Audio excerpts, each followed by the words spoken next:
D1, D4, D6 এবং D9 সিস্টেমের আলোচনা থেকে এবার আমরা চলে আসি D2 সিস্টেমের আলোচনায়। এখন D1, D4, D6 এবং D9 সিস্টেমের ইলেকট্রনিক স্পেকট্রা নিয়ে যখন আমরা আলোচনা করেছি তখন আমরা সেক্ষেত্রে অর্গেল ডায়াগ্রামের হেল্প নিয়েছি এবং অর্গেল ডায়াগ্রাম ইউজ করে আমরা বিভিন্ন যে ট্রানজিশনগুলো পসিবল সেগুলোকে অ্যাসাইন করার চেষ্টা করেছি। সো D2 সিস্টেমের ক্ষেত্রেও তাহলে আমাদের প্রথম টার্গেট হবে তার জন্য একটা অর্গেল ডায়াগ্রাম সেটা আগে কনস্ট্রাক্ট করার চেষ্টা করা, আর সেটা কিরকম হবে সেটা দেখার চেষ্টা করা। সো D1 সিস্টেমের ক্ষেত্রে আমরা যেভাবে অর্গেল ডায়াগ্রাম সেটা আমরা পাওয়ার চেষ্টা করেছি, তো আমাদের D2 সিস্টেমের ক্ষেত্রে আমরা সেই একই প্রসিডিওর ফলো করতে পারি। D1 সিস্টেমের ক্ষেত্রে আমরা যখন অর্গেল ডায়াগ্রাম কনস্ট্রাক্ট করেছিলাম তখন সেক্ষেত্রে আমরা প্রথমে D1 সিস্টেমের যে গ্রাউন্ড স্টেট টার্ম সিম্বল সেটা ডিটারমাইন করেছিলাম এবং তারপরে under the influence of the crystal field সেই গ্রাউন্ড স্টেট টার্ম সিম্বল কিভাবে স্প্লিট করছে সেটা আমরা ডিটারমাইন করেছিলাম। এখন এক্ষেত্রে D2 সিস্টেমের ক্ষেত্রে আমরা যদি তার গ্রাউন্ড স্টেট টার্ম সিম্বল বার করতে হয় তাহলে সেক্ষেত্রে প্রথমে আমরা তাকাই তার গ্রাউন্ড স্টেট ইলেকট্রনিক কনফিগারেশনের দিকে। D2 সিস্টেমের গ্রাউন্ড স্টেট ইলেকট্রনিক কনফিগারেশনের দিকে যদি আমরা তাকাই তাহলে সেখানে দেখব যে সেখানে দুটো ইলেকট্রন রয়েছে এবং দুটো ইলেকট্রনের একটা রয়েছে ml ভ্যালু +2 তে, একটা রয়েছে ml ভ্যালু +1 এ, এবং দুটো ইলেকট্রনই প্লেস করা হয়েছে ইন দ্য প্যারালাল স্পিন এবং ফর টাইম বিং আমরা ধরে নিচ্ছি যে দুটোরই স্পিন হচ্ছে +12। তাহলে এই ধরনের একটা ইলেকট্রনিক কনফিগারেশনের জন্য যে capital ml value that is the summation of small ml যেটা পাওয়া যাবে that is 3 which corresponds to a f state, এবং এর জন্য capital ms that is the summation of small ms সেটা যেটা পাওয়া যাবে that is +1 which corresponds to a triplet state. So এখান থেকে আমরা যে গ্রাউন্ড স্টেট টার্ম সিম্বলটা পাচ্ছি for the D2 system that is a 3f state. তাহলে following the procedure adapted for D1 electronic configuration এবার আমাদের টার্গেট হওয়া উচিত এই 3f টার্মটা under the influence of crystal field কিভাবে স্প্লিট করছে সেটা চেক করা। কিন্তু for the D2 configuration there is a distinct difference. তার কারণ হচ্ছে যে D1 ইলেকট্রনিক কনফিগারেশনের ক্ষেত্রে যেহেতু একটি মাত্র ইলেকট্রন সেখানে প্রেজেন্ট ছিল, ফলত ইলেকট্রন ইলেকট্রন ইন্টারঅ্যাকশন বা ইলেকট্রন ইলেকট্রন রিপালশনের সেখানে কোনো প্রশ্ন ছিল না। কিন্তু D2 কনফিগারেশনের ক্ষেত্রে যেহেতু দুটি electron present, so electron electron interaction come into play. D1 কনফিগারেশনের ক্ষেত্রে আমরা একটি মাত্র সেখানে গ্রাউন্ড স্টেট টার্ম সিম্বল পেয়েছিলাম which is 2D, এবং আমরা যদি ক্রিটিক্যালি এক্সামাইন করি তাহলে দেখব যে যেহেতু একটি মাত্র সেখানে ইলেকট্রন আছে ফলত সেম স্পিন মাল্টিপ্লিসিটির আর কোনো স্টেট সেখানে পাওয়া সম্ভব নয় for as the ground state term.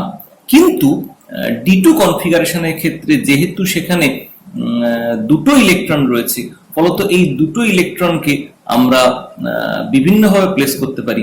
যদিও সেখানে গ্রাউন্ড স্টেট টার্ম হিসেবে আমরা একটি মাত্র আয়ন পাবো 3f, কিন্তু দেয়ার মে এক্সিস্ট সাম এক্সাইটেড স্টেট যার স্পিন মাল্টিপ্লিসিটি সেম। এখন প্রশ্ন হচ্ছে এই সেম স্পিন মাল্টিপ্লিসিটির অন্য স্টেট যদি এক্সিস্টও করে অ্যাট সামওয়্যার হায়ার এনার্জি তাহলেও সেটা আমাদের কনসার্ন হবে কেন? তার কারণ হচ্ছে আমরা according to spin selection rule জানি যে electronic transition is probable between the states of the same spin multiplicity. এখন D1 সিস্টেমের ক্ষেত্রে যেহেতু সেখানে 2D ছাড়া সেম স্পিন মাল্টিপ্লিসিটির অন্য কোনো স্টেট এক্সিস্ট করে না, ফলত সেখানে সেই স্টেট গুলোয় ইলেকট্রনিক ট্রানজিশনের কোনো প্রশ্ন নেই ফ্রম দ্য 2D স্টেট। আমরা অন্যান্য ইলেকট্রনিক কনফিগারেশন যেগুলো related that means D4, D6 বা D9 এর ক্ষেত্রে আমরা গ্রাউন্ড স্টেট 2D ছাড়া ডেফিনেটলি অন্য এক্সাইটেড স্টেট পেতে পারি depending on the electronic configuration or electronic arrangement, কিন্তু কখনোই তাদের স্পিন মাল্টিপ্লিসিটি 2D এর সঙ্গে সেম হবে না। ফলত সেখানে according to spin selection rule অনুযায়ী যেহেতু ইলেকট্রনিক ট্রানজিশন হওয়া প্রবাবল নয়, ফলত অর্গেল ডায়াগ্রামে সেই স্টেটগুলো ইনকর্পোরেট না করলেও আমাদের ইলেকট্রনিক ট্রানজিশনের আলোচনাটা অসম্পূর্ণ থাকবে না। কিন্তু এক্ষেত্রে D2 আয়নের ক্ষেত্রে যেহেতু 3f স্টেট ছাড়াও there is a possibility of existence of other excited state having the same spin multiplicity, ফলত এখানে আমাদের D2 আয়নের ইলেকট্রনিক ট্রানজিশনকে আলোচনা করতে গেলে সেক্ষেত্রে সেই স্টেটগুলোর সম্বন্ধে আলোচনা করাটা মাস্ট, আদারওয়াইজ ইলেকট্রনিক ট্রানজিশনের আলোচনাটা in the D2 system remain incomplete. So তাহলে আমরা যদি এই D2 সিস্টেমের ক্ষেত্রে আদার যে ইলেকট্রনিক স্টেটগুলোর এক্সিস্টেন্স পসিবল সেগুলো যদি এক্সপ্লোর করতে চাই, তাহলে দেখব যে এখানে due to electron electron interaction apart from the ground state free ion term 3f there exist a number of excited state terms namely 3p 1g 1d and 1s। এখন তাহলে এই এক্সাইটেড স্টেট গুলো আমরা কিভাবে পেতে পারি, তার কারণ আমরা দেখতে পাচ্ছি যে এর মধ্যে অ্যাটলিস্ট একটা স্টেট রয়েছে 3p যার স্পিন মাল্টিপ্লিসিটি 3f এর সঙ্গে সমান। ফলত যদি আমাদের D2 সিস্টেমের ইলেকট্রনিক ট্রানজিশন কনসিডার করতে হয়, তাহলে সেক্ষেত্রে 3f এর সঙ্গে সঙ্গে এই 3p স্টেট তার সংক্রান্ত আলোচনাও কিন্তু আমাদের বা তার ইনকর্পোরেশনও কিন্তু আমাদের অর্গেল ডায়াগ্রামে জরুরি, আদারওয়াইজ আমরা এই D2 সিস্টেমের ইলেকট্রনিক ট্রানজিশনকে পুরোপুরি ডেসক্রাইব করতে পারবো না। এখন এই এক্সাইটেড স্টেট টার্মগুলো আমরা পেতে পারি by setting up a chart of microstate. What is microstate? Microstate is nothing but the possible ways of arrangement of electrons in different situation। তার মানে একটা পার্টিকুলার ইলেকট্রনিক কনফিগারেশনকে আমরা কত রকম ভাবে সাজাতে পারি, দ্যাট উইল রিপ্রেজেন্ট এ মাইক্রোস্টেট। এখন একটা এই ধরনের একটা সিস্টেম D2 ইলেকট্রনিক কনফিগারেশনের ক্ষেত্রে আমরা কতগুলো মাইক্রোস্টেট পেতে পারি সেটা can be calculated by using the equation n is equal to nl factorial by x factorial into nl minus x factorial, where nl is equal to 2 into 12 plus 1, that is the number of ml and ms combination।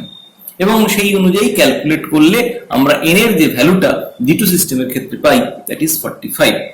আমরা যদি simplified ওয়েতে এটা ভাবার চেষ্টা করি, তাহলে আমরা বলতে পারি যে এখানে আমাদের ফর এ ডি অরবিটাল যে ml ভ্যালুগুলো possible, that is +2 +1 0 -1 -2, that means there are 5 possibilities. এবং এদের প্রত্যেকের ক্ষেত্রে আমরা যখন ইলেকট্রনগুলোকে প্লেস করব, তখন আইদার আমরা প্লাস হাফ স্পিনে সেগুলোকে কনসিডার করতে পারি অথবা মাইনাস হাফ স্পিনে কনসিডার করতে পারি। তার মানে দুটো ইলেকট্রনকে আমরা যখন প্লেস করব, তখন সেক্ষেত্রে আমাদের কাছে 10টা পসিবল অ্যারেঞ্জমেন্ট হতে পারে for this ml and ms value, 5টা for +2 to -2 in plus half spin and 5টা for ml plus half to minus half for the ms is equal to minus half। তো তাহলে 10টা যে কম্বিনেশন এই আর 10টা যে পসিবল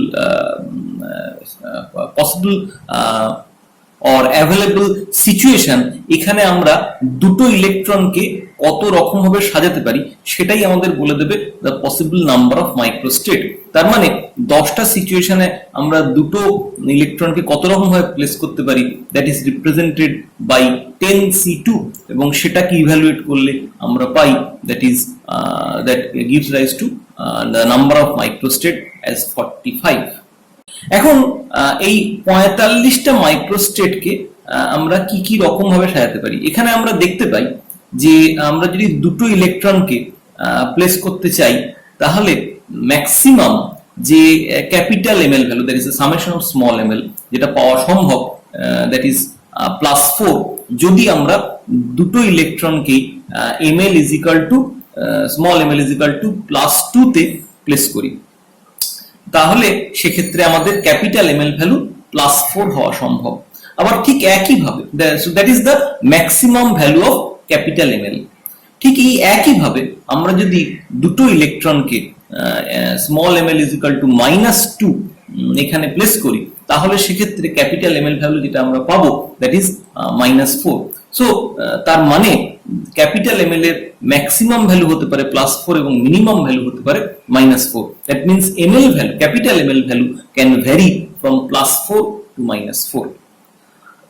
আবার এখানে ms এর ক্ষেত্রে ম্যাক্সিমাম যেটা ভ্যালু হতে পারে দ্যাট ইজ +1 যদি দুটো ইলেকট্রনকে আমরা প্যারালাল স্পিনে প্লেস করি, এবং মিনিমাম ভ্যালু যেটা হতে পারে দ্যাট ইজ -1 যদি দুটো ইলেকট্রনকে আমরা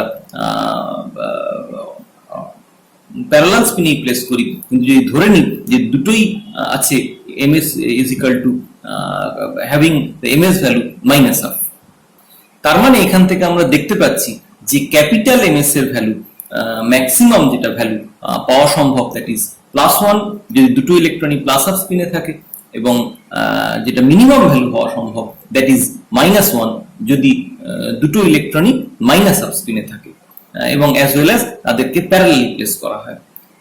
অন্যদিকে ms এর ভ্যালু, ক্যাপিটাল ms এর ভ্যালু 0 হতে পারে যদি দুটো ইলেকট্রনকে আমরা অ্যান্টি প্যারালাল ওরিয়েন্টেশনে প্লেস করি। তাহলে এভাবে আমরা যদি এই ইলেকট্রনগুলোকে বিভিন্ন পসিবল ওয়েজে সাজাই, তাহলে আমরা সেটাকে এই ধরনের একটা চার্টের মাধ্যমে রিপ্রেজেন্ট করতে পারবো, যেখানে capital ml value can vary করবে ফ্রম +4 টু -4, এবং ক্যাপিটাল ms ভ্যালু ভ্যারি করবে ফ্রম +1 টু -1 থ্রু 0।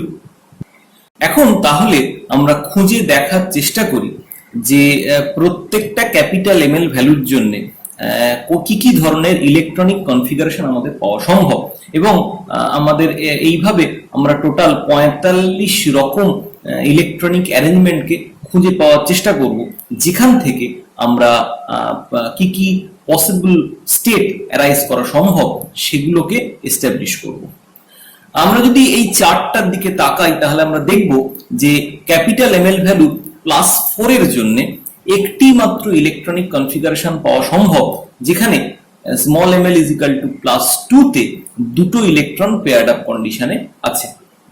এর ক্ষেত্রে ক্যাপিটাল ml ভ্যালু হবে +4, কিন্তু ক্যাপিটাল ml ভ্যালু +4 এর জন্য capital ms is equal to +1 or -1 এর কোন ইলেকট্রনিক, এই ধরনের কোন ইলেকট্রনিক কনফিগারেশন আমাদের খুঁজে পাওয়া সম্ভব নয়। তার কারণ সেক্ষেত্রে ক্যাপিটাল ml ভ্যালু +4 এবং ক্যাপিটাল ms ভ্যালু +1 হতে গেলে small ml is equal to +2 এখানে আমাদের দুটো ইলেকট্রনকে প্যারালাল স্পিনে প্লেস করতে হবে, যেটা কখনোই সম্ভব নয় according to Paoli exclusion principal.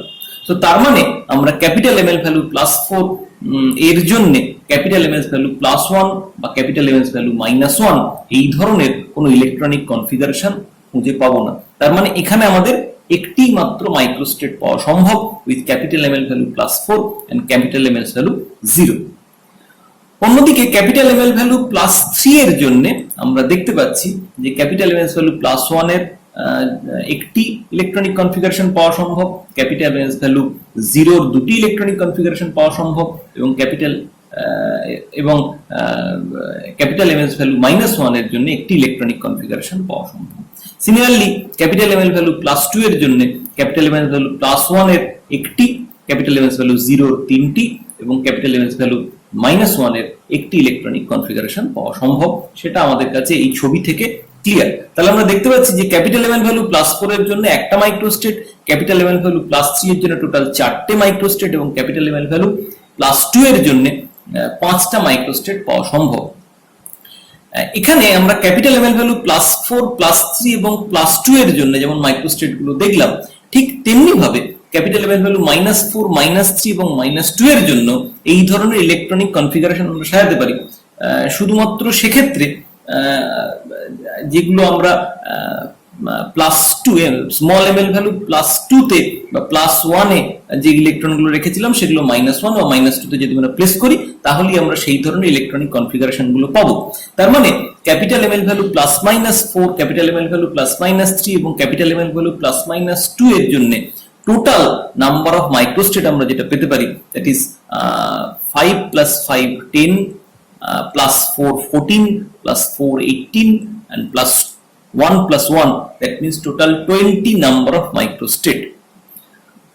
So তার ফলে আমরা দেখতে পাচ্ছি ক্যাপিটাল ml ভ্যালু +-4 +-3 এবং +-2 এর জন্য আমরা 20 রকম ইলেকট্রনিক কনফিগারেশন বা 20টা মাইক্রোস্টেট পেতে পারি। ঠিক একইভাবে ক্যাপিটাল ml ভ্যালু +1 এর জন্য ক্যাপিটাল ms ভ্যালু +1 এর দুটো electronic configuration, capital ms value 0 চারটি ইলেকট্রনিক কনফিগারেশন এবং ক্যাপিটাল ms ভ্যালু -1 এর দুটো ইলেকট্রনিক কনফিগারেশন হতে পারে এবং ক্যাপিটাল ml ভ্যালু 0 এর জন্য ক্যাপিটাল ms ভ্যালু +1 এর দুটো, ক্যাপিটাল ms ভ্যালু 0 5টা এবং ক্যাপিটাল ms ভ্যালু -1 এর দুটো ইলেকট্রনিক কনফিগারেশন হতে পারে। তাহলে আমরা যদি চার্টের দিকে তাকাই তাহলে আমরা সেখানে দেখেছিলাম যে ml value can vary from +4 to -4 through 0। তার মানে এখানে ml ভ্যালু 0 এর জন্য 9টা, ml ভ্যালু +-1 এর জন্য 8 + 8 16টা, দ্যাট মিন্স টোটাল 25টা মাইক্রোস্টেট পাওয়া সম্ভব এবং ml ভ্যালু +-4 +-3 এবং +-2 এর জন্য আরো 20টা microstate, that means total 45 number of microstate পাওয়া সম্ভব। তার মানে এই ইলেকট্রনগুলোকে দুটো ইলেকট্রনকে D2 কনফিগারেশনের ক্ষেত্রে দুটো ইলেকট্রনকে আমরা যে 45 রকম ভাবে সাজাতে পারি বা এর ক্ষেত্রে যে 45টা মাইক্রোস্টেট পাওয়া সম্ভব সেটা আমরা এখানে দেখে ফেললাম। তাহলে ml এবং ms ভ্যালু জন্য প্রথমে আমরা যে চার্টটা তৈরি করেছিলাম সেখানে যদি এই ডিফারেন্ট পসিবল ইলেকট্রনিক কনফিগারেশন গুলোকে আমরা এক জায়গায় জিনিসটা কম্পাইল করার চেষ্টা করি তাহলে আমরা এই ধরনের একটা চার্ট পাবো যেখানে x ডেজিগনেট আ মাইক্রোস্টেট। যদিও এখান থেকে আমরা বুঝতে পারছি না যে কোনটা কোন ইলেকট্রনিক কনফিগারেশনকে রিপ্রেজেন্ট করছে, কিন্তু কোন ml বা কোন ms ভ্যালুর জন্য কত রকম পসিবল ওয়েজ অফ অ্যারেঞ্জমেন্ট সম্ভব সেটা আমাদের এখান থেকে ক্লিয়ার। সো এরপরে আমরা যেভাবে বা যে লজিক ইউজ করে ডিফারেন্ট ইলেকট্রনিক স্টেট গুলো এখান থেকে পাওয়ার চেষ্টা করব সেটা হচ্ছে আমরা প্রথমে আইডেন্টিফাই করব যে ml এর ম্যাক্সিমাম ভ্যালু কত হওয়া সম্ভব।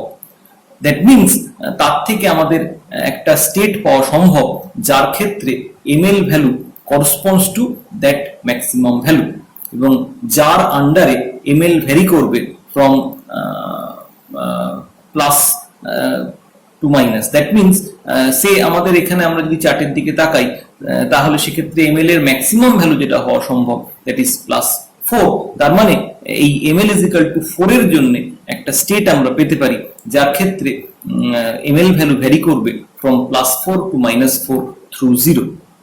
আবার ঠিক একইভাবে সেই ml ভ্যালুর জন্য করসপন্ডিং ms কি কি পাওয়া সম্ভব, ক্যাপিটাল ms কি কি পাওয়া সম্ভব আমরা সেটাও আইডেন্টিফাই করব। সেখান থেকে আমরা বুঝতে পারবো যে whether that is a singlet state or that is a triplet state। তাহলে এইভাবে কি ধরনের ইলেকট্রনিক স্টেট পাওয়া সম্ভব সেটা আমরা প্রথমে আইডেন্টিফাই করব। তাহলে এবং তার আন্ডারে কতগুলো মাইক্রোস্টেট থাকবে সেটাকে আইডেন্টিফাই করব। তাহলে এই চার্টটা থেকে যদি আমরা সেই মাইক্রোস্টেট গুলোকে এলিমিনেট করি তাহলে যে মাইক্রোস্টেট গুলো পড়ে থাকবে সেখান থেকে আমরা পরের যে ইলেকট্রনিক স্টেটটা পাওয়া সম্ভব সেটা ডিডিউস করার চেষ্টা করব এবং সেক্ষেত্রেও আমাদের প্রিন্সিপালটা হবে সেম। দ্যাট মিন্স সেখানেও আমরা দেখব যে ml এর ক্যাপিটাল ml এর ম্যাক্সিমাম কত ভ্যালু হওয়া সম্ভব এবং ক্যাপিটাল ms এর ম্যাক্সিমাম কত ভ্যালু হওয়া সম্ভব, ক্যাপিটাল ms কত থেকে কত অবধি ভ্যারি করতে পারে এবং সেই অনুযায়ী আমরা সেই ইলেকট্রনিক স্টেটটা ডিরাইভ করার চেষ্টা করব। তাহলে প্রথমে আমরা যদি ট্রাই করি তাহলে আমরা এখানে দেখতে পাচ্ছি যে ম্যাক্সিমাম যে ml ভ্যালু এখানে পাওয়া সম্ভব that is 4 which corresponds to a g state। এখন ক্যাপিটাল ml ভ্যালু 4 এর জন্য +4 এর জন্য আমাদের ক্যাপিটাল ms এর ভ্যালু +1 বা -1 এই ধরনের কোনো ইলেকট্রনিক অ্যারেঞ্জমেন্ট পাওয়া আমাদের সম্ভব নয়। তার মানে এই ক্ষেত্রে ক্যাপিটাল ml ভ্যালু 4 এর জন্য ms এর ক্যাপিটাল ms এর যে ভ্যালু আমরা পেতে পারি that is 0 which corresponds to a singlet state। তাহলে এক্ষেত্রে j can vary from 4 plus 0 to 4 minus 0, that means only 4, so it represent a 1g4 state। এবং এই 1g4 স্টেটের আন্ডারে যে কটা মাইক্রো স্টেট থাকবে that will be represented by 2j plus 1, or that can be calculated by 2j plus 1, which is 9। তার মানে আমরা দেখতে পাচ্ছি যে এই 1g4 স্টেটটাকে তৈরি করতে 9টা মাইক্রো স্টেট লাগবে। তাহলে যাদের ক্ষেত্রে ml ভ্যালু ভ্যারি করবে from +4 to -4 through 0, এবং ms এর একটি মাত্র value possible that is 0 since it is a singlet state। তাহলে আমরা যদি এখানকার মাঝের কলামটা থেকে 9টা মাইক্রো স্টেটকে বাদ দিয়ে দিই, তাহলে সেক্ষেত্রে যেটা পড়ে থাকবে সেখান থেকে আমরা পরের ইলেকট্রনিক স্টেটটা তৈরি করতে পারবো। বাদ দিয়ে দেওয়ার কারণ হচ্ছে এই 9টা স্টেট 1g4 এই 9টা মাইক্রো স্টেট 1g4 স্টেটটাকে তৈরি করতে আমাদের সাহায্য করেছে। তো সেই 9টা micro state is already considered for 1g4 state, সেই জন্য আমরা সেই মাইক্রো স্টেট গুলোকে বাদ দিয়ে দিচ্ছি। সো এখানে আমরা যেটা দেখতে পাচ্ছি যে এক্স গুলো এখানে রেড কালারে ডেজিগনেট করা আছে সেগুলোকে আমরা বাদ দিয়ে দিচ্ছি, এবং এগুলো বাদ দেওয়ার পর যেগুলো পড়ে থাকছে সেগুলো থেকে আমরা পরের যে ইলেকট্রনিক স্টেট সেটা ডিরাইভ করার চেষ্টা করব। ইনিশিয়াল এমএল এবং ক্যাপিটাল এমএল এবং ক্যাপিটাল এমএস এর চার্ট থেকে 9টা মাইক্রোস্টেটকে বাদ দেওয়ার পর যেগুলো পড়ে থাকে, এবার আমরা দেখি যে সেখান থেকে নেক্সট কোন স্টেট জেনারেট করা সম্ভব। এক্ষেত্রে আমরা দেখতে পাচ্ছি যে ম্যাক্সিমাম এমএল ভ্যালু যেটা possible that is 3, so which corresponds to a F state, এবং ম্যাক্সিমাম এমএস ভ্যালু এর ক্ষেত্রে সেটা কিন্তু +1, 0 এবং -1 তিনটেই হতে পারে। সো এর ক্ষেত্রে ms can vary from +1 to -1 through 0, so this corresponds to a triplet state। তার মানে এখানে আমরা j can vary from 3 plus 1 to 3 minus 1, that means j এর পসিবল ভ্যালু যেগুলো হতে পারে those are 4, 3 and 2, so this is a 3f state, and more specifically these are 3f4, 3f3 and 3f2 state depending on j values। তাহলে এই state গুলোর আন্ডারে যে কটা মাইক্রো স্টেট থাকবে সেটা হচ্ছে 3f4 এর আন্ডারে থাকবে 9টা, 3f3 এর আন্ডারে থাকবে 7টা, এবং 3f2 এর আন্ডারে থাকবে 5টা। তার মানে অলটুগেদার 21টা মাইক্রো স্টেট দরকার এই 3f স্টেটটাকে কনস্টিটিউট করার জন্য, যাদের ক্ষেত্রে ml ভ্যালু ভ্যারি করবে from +3 to -3, এবং ms ভ্যালু ভ্যারি করবে from +1 to -1 through 0। তাহলে যে এক্স গুলোকে ব্লু কালারে দেখানো হয়েছে সেগুলোকে যদি আমরা এই চার্ট থেকে বাদ দিয়ে দিই, তাহলে আমরা দেখব যে এই 21টা মাইক্রো স্টেটকে আমরা বাদ দিয়ে দিচ্ছি, এবং তারপরে যেগুলো পড়ে থাকবে সেখান থেকে আমরা নেক্সট যে ইলেকট্রনিক স্টেট সেটা ডিরাইভ করার চেষ্টা করব। 21টা মাইক্রো স্টেট বাদ দেওয়ার পর যে কটা মাইক্রো স্টেট পড়ে থাকে আমরা দেখতে পাচ্ছি সেখানে ম্যাক্সিমাম এমএল ভ্যালু হওয়া সম্ভব 2, কিন্তু তার জন্য এমএস ভ্যালু কেবলমাত্র 0 হওয়া সম্ভব। তো তার মানে এখানে যে ক্যাপিটাল এমএল ভ্যালু 2 এর জন্য যে স্টেটটা আমরা পাবো that is A D state, এবং ক্যাপিটাল এমএস 0 এর জন্য আমরা পাবো এটা একটা সিংলেট স্টেট। এক্ষেত্রে যে can have value only 2, so that means it is a 1d2 state, এবং তার আন্ডারে যে কটা মাইক্রো স্টেট থাকবে that is 2j plus 1 is equal to 5। তার মানে মাঝের কলামে হলদে ইয়েলো কালারের যে কটা এক্স আমরা দেখতে পাচ্ছি সেই কটা belongs to actually 1d2 state, এবং সেই 5টা মাইক্রো স্টেটকে বাদ দিয়ে দিলে যেগুলো পড়ে থাকছে সেখান থেকে আমরা পরের নেক্সট যে ইলেকট্রনিক স্টেট সেটা পাওয়ার চেষ্টা করব। যে মাইক্রো স্টেট গুলো এখনো রয়ে গেছে আমরা দেখতে পাচ্ছি সেখানে ম্যাক্সিমাম এমএল ভ্যালু হওয়া সম্ভব 1, এবং ম্যাক্সিমাম এমএস ভ্যালু যেটা পাওয়া সম্ভব that is also 1। So capital ML value +1 corresponds to a t state, এবং capital MS value 1 corresponds to a triplet state.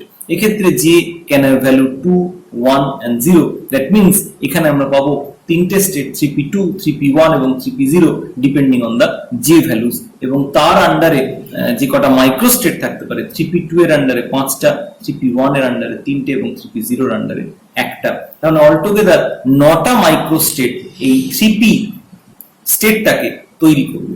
তাহলে এই 9টা মাইক্রো স্টেটকে আমরা যদি বাদ দিয়ে দিই তাহলে আমরা দেখতে পাবো আর একটি মাত্র স্টেট পড়ে থাকবে, যেটা থেকে আমরা পরের স্টেটটা, পরের যে ইলেকট্রনিক টার্মটা সেটা তৈরি করব। লাস্ট যে মাইক্রো স্টেটটা পড়ে আছে তার ক্ষেত্রে এমএল হতে পারে, ক্যাপিটাল এমএল হতে পারে 0, that means that corresponds to a state, এবং ম্যাক্সিমাম যেটা এমএস হতে পারে that is also 0 which corresponds to a single state। তার মানে এখানে আমরা যেটা পাবো দ্যাট ইজ 1 is 0 এবং তার আন্ডারে একটাই মাত্র মাইক্রো স্টেট থাকবে। তাহলে এখানে আমরা যেটা দেখলাম যে এই 45টা মাইক্রো স্টেট থেকে কতগুলো ইলেকট্রনিক টার্ম আমাদের পাওয়া সম্ভব, কতগুলো ইলেকট্রনিক স্টেট আমাদের পাওয়া সম্ভব, এবং আমরা সেখানে প্রত্যেকটা স্টেটের আন্ডারে যতগুলো করে মাইক্রো স্টেট রয়েছে সেগুলোকে এলিমিনেট করতে করতে সিকোয়েন্সিয়ালি প্রত্যেকটা ইলেকট্রনিক স্টেটকে ডিরাইভ করার চেষ্টা করেছি। তার মানে আমরা যেটা দেখতে পাচ্ছি যে by reducing the microstate table for a D2 ion আমরা যে স্টেট গুলো পেতে পারি those are 1g, 3f, 1d, 3p and 1s। এখন যেহেতু এখানে একাধিক ইলেকট্রনিক স্টেট আমরা পাচ্ছি, তাহলে এর মধ্যে লোয়েস্ট এনার্জি স্টেটটাকে ডিটারমাইন করতে গেলে আমাদের হোমস রুলের হেল্প নিতে হবে, যেটা বলছে যে ground term, that means the term with the lowest energy has the highest spin multiplicity। তাহলে এখানে যে স্টেটগুলো আমরা পেয়েছি তার মধ্যে আমরা দেখতে পাচ্ছি যে 3f এবং 3p এদের স্পিন মাল্টিপ্লিসিটি হচ্ছে 3, whereas 1g, 1d এবং 1s এদের স্পিন মাল্টিপ্লিসিটি হচ্ছে 1। যেহেতু 3f এবং 3p spin multiplicity is higher than 1g, 1d or 1s, তার মানে এখানে গ্রাউন্ড টার্ম হচ্ছে 3f or 3p। এখন 3f এবং 3p এর মধ্যে কোনটা লোয়ার এনার্জি সেটাকে আমরা যদি ডিটারমাইন করতে চাই তাহলে আমাদের হোমসের সেকেন্ড রুলের হেল্প নিতে হবে। সেখানে আমরা যেটা দেখতে পাচ্ছি যে if two or more terms share the same spin multiplicity then the ground term is one having the highest value of L। তাহলে সেই অনুযায়ী যেহেতু 3f এবং 3p টার্মের মধ্যে 3f এর ক্ষেত্রে L ভ্যালু হচ্ছে 3 এবং 3p এর ক্ষেত্রে L ভ্যালু হচ্ছে 1, so that means the 3f is the lower energy state compared to 3p, যেহেতু 3f এর ক্ষেত্রে L ভ্যালু is higher। তাহলে এখানে আমরা দেখতে পাচ্ছি যে D2 আয়নের ক্ষেত্রে গ্রাউন্ড স্টেট হচ্ছে 3f এবং next excited state having the same spin multiplicity is 3p। তার মানে আমরা যখন D2 সিস্টেমের ক্ষেত্রে ইলেকট্রনিক ট্রানজিশন কনসিডার করব তখন আমাদের এই দুটো স্টেটকেই কনসিডার করতে হবে to describe the electronic transition, since the electronic transition among this state is possible or allowed according to spin selection rule. তার মানে আমাদের এই দুটো স্টেটের কথাই কনসিডার করতে হবে D2 সিস্টেমের ইলেকট্রনিক ট্রানজিশনকে ডেসক্রাইব করার জন্যে। তার মানে আমাদের নেক্সট কাজ যেটা সেটা হচ্ছে D1 সিস্টেমের ক্ষেত্রে আমরা যেমন 2D স্টেট পেয়েছিলাম as the ground state in the only state in the Orgel diagram, এখানে আমরা দেখতে পাচ্ছি তার মানে Orgel ডায়াগ্রামে আমাদের দুটো স্টেটকে কনসিডার করতে হবে, one is 3f and another is 3p। তারপরে আমরা যেটা করেছিলাম যে 1D স্টেট কিভাবে স্প্লিট করে under the influence of the crystal field সেটা চেক করেছিলাম। তাহলে এখানেও নেক্সট কাজ হচ্ছে যে 3f এবং 3p স্টেটের স্প্লিটিং কিরকম হচ্ছে under the influence of the crystal field সেটাকে আমাদের চেক করা, এবং সেটা করতে গিয়ে আমরা যেটা দেখব সেটা হচ্ছে যে 3f সেটা ফার্দার আরো কিভাবে স্প্লিট করে, 3p সেটা আদৌ স্প্লিট করে কিনা, করলে সেটাই বা কি কি স্টেট সেখান থেকে অরিজিনেট করে, সেটা যদি আমরা করতে পারি তবেই সেই স্টেটগুলোর মধ্যে আমরা ইলেকট্রনিক ট্রানজিশনের কথা কনসিডার করতে পারবো এবং তার মাধ্যমে D2 সিস্টেমের ক্ষেত্রে একটা ইলেকট্রনিক স্পেকট্রার কমপ্লিট ডেসক্রিপশন আমরা পেতে পারবো। সো আমাদের নেক্সট কাজ হচ্ছে যে under the influence of the crystal field 3f এবং 3p তার ফেট কিরম হবে, তারা কটা করে স্টেটে স্প্লিট করবে সেটাকে ডিটারমাইন করা।